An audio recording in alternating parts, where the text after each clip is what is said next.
Okay, so here's a question.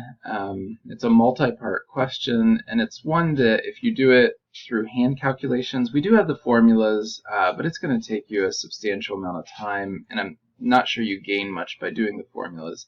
So you are allowed to do SPSS.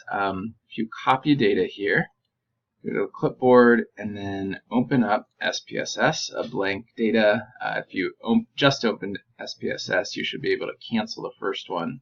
Should have a data set here, and then I'm just going to paste. And notice SPSS puts the variable names up here. You can handle this a couple different ways. You can notice that it's dollars and bids, and then we'll just cut those out. Double click here. Just remember the order they were in. So I'm just double clicking on these, and that gets the data in to SPSS.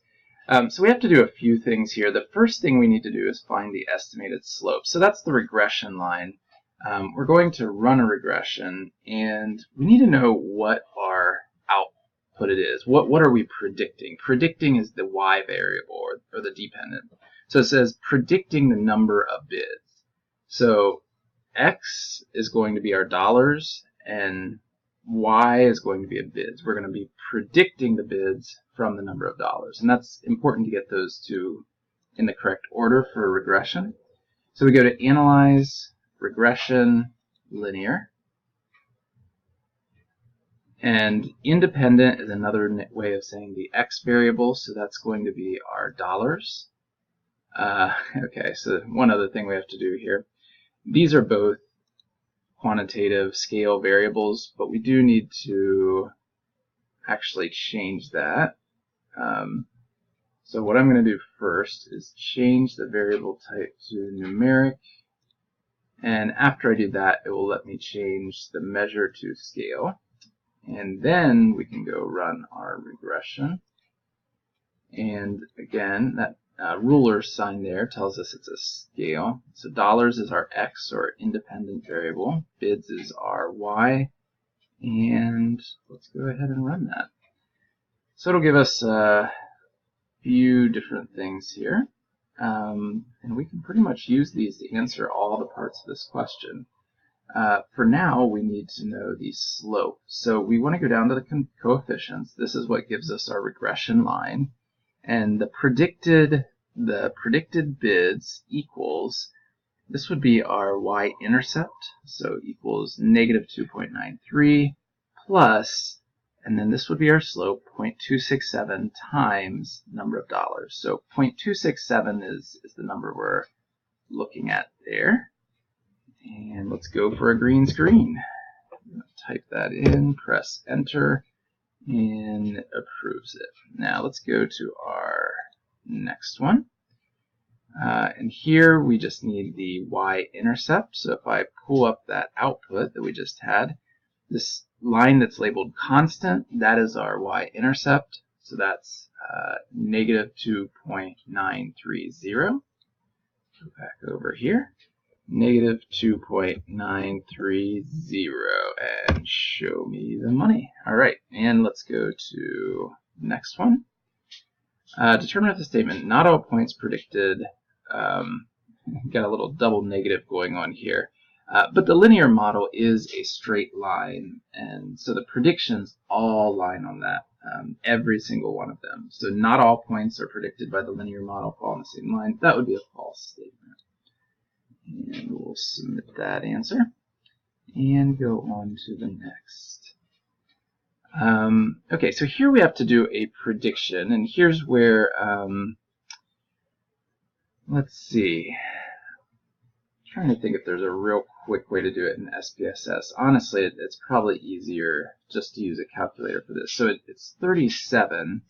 If you go here, so it'd be 37, it'd be negative 2.93 plus 37 times 2.67. Let me grab a calculator. Okay, so let's take that, pull it up here just a little bit. Okay, let's take that 2.930, make it negative, and then I'm going to add to that 37, which was my x value, that was the number of dollars, times 0.267. And this should give me the predicted number of bids I would need to get $37. So I'm getting 6.949 there. And let me put that in. Great. And now we are needing to find the error prediction. So in order to know the error prediction, another word to say is residual is what's more often used and what you'll see used on SPSS. So look here for $37.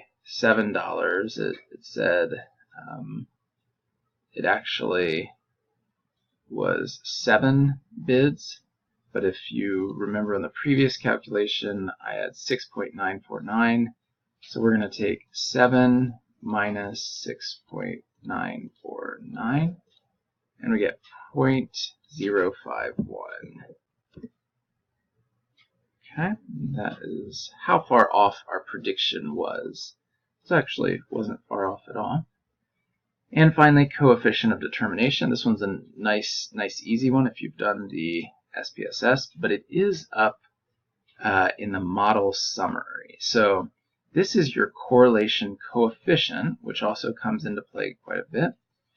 The coefficient of determination is this r squared. It's just this value multiplied by itself.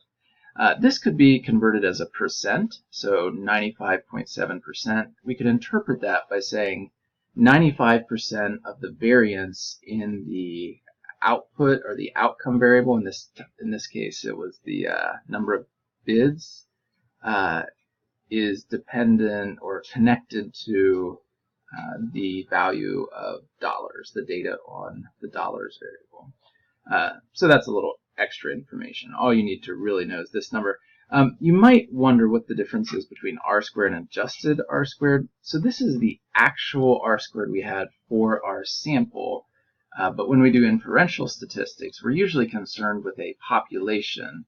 And this would be the predicted r squared that we think we would have, the coefficient of determination for our population. So for the sake of this question, I'm just asked about this for the sample, but in case you were curious about that. So that's 0.957, and I'm going to put that in, and that should finish off the problem.